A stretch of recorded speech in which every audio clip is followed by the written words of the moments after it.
Hello, this is an update on the XCR Expedition Trimaran designed by Chris Osland. I'll show you what we've been doing.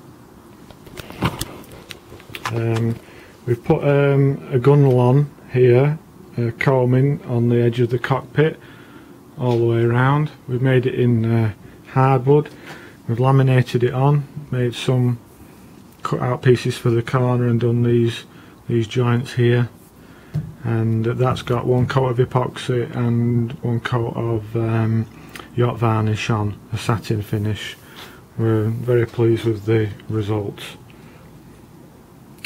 We've also finished the floor stiffeners off by putting all the required layers of fiberglass on there. Now there's 3 ounces on there, chopped strand mat. So those go all the way through to the front sailing bulkhead there. There's one thought that's occurred to me about this. We used polyurethane foam as the middle layer of this composite structure.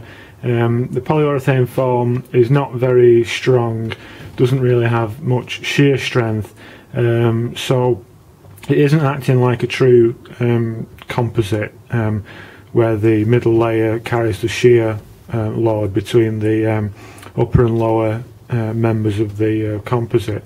But in this case, the side webs here and here for all of these 3 sections will carry the shear stress up to the upper and the lower layers of the composite structure. So stiffness overall, it should be quite good. But it just looks a bit untidy.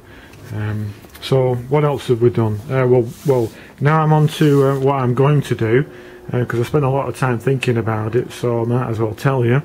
I'm going to put some sort of channel sections in here that protrude a little bit off the side, on which I can stick a rail going across the actual boat.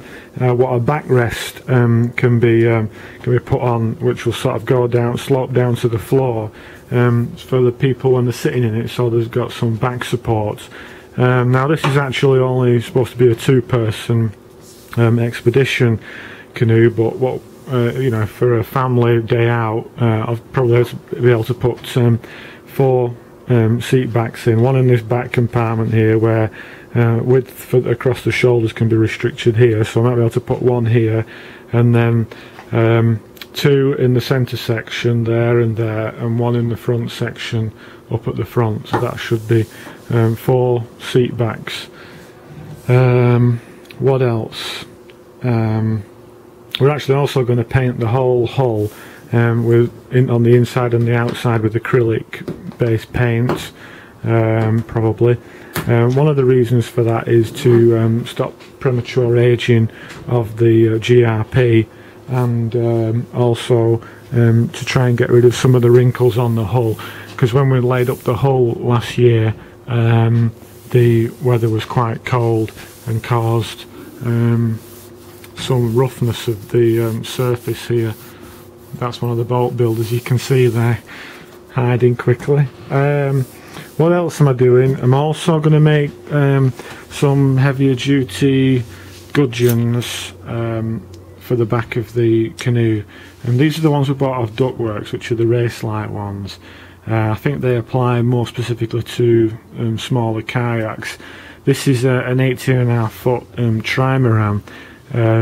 So there's quite a lot of effort required to turn the boat, but also I've discussed with Chris Osland, the designer, about a possibility of putting a horizontal foil on the rudder, just to stop longitudinal pitching of the canoe in certain sea states.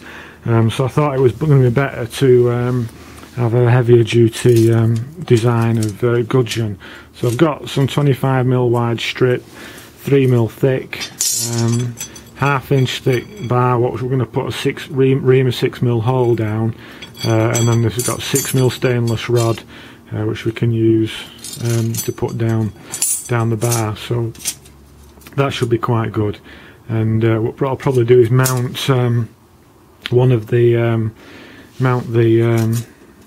the gudgeons for the rudder on the either side, so that the rudder can take thrust up and down, just in case I put that foil on the bottom of the rudder. So what else? Yeah, if anyone's got any thoughts about rudder area size and the cord thickness and cord length for the whatever profile and the NACA profile to use, I've read differing reports about what is best for leeboards and rudders. If anyone's got any thoughts about that, I'd appreciate that. Now the last thing I want to talk about is the mast. I'm going to laminate a mast using the gudgeon method in their book, what they talk about, which is a strip composite method. These are the strips of wood that you stick together. First of all, you put a full 180 degrees together, then you make the other 180 degrees, and then you just stick them together with a bit of wood there and on the opposite side too. And then you sheath on the inside and on the outside to get the composite strength. But I'm going to make a luff groove on the mast so I can raise and lower the sail without any difficulty, and also for reefing. So it's going to involve a strip of wood that's stuck onto the mast, which is this, and I've got some aluminium angle here which can be screwed on to make a flat luff groove, and we'll get some sail slides for that. So that's what we've been doing. Okay, I'd love to hear anyone's feedback on what I've covered in this video. Thank you.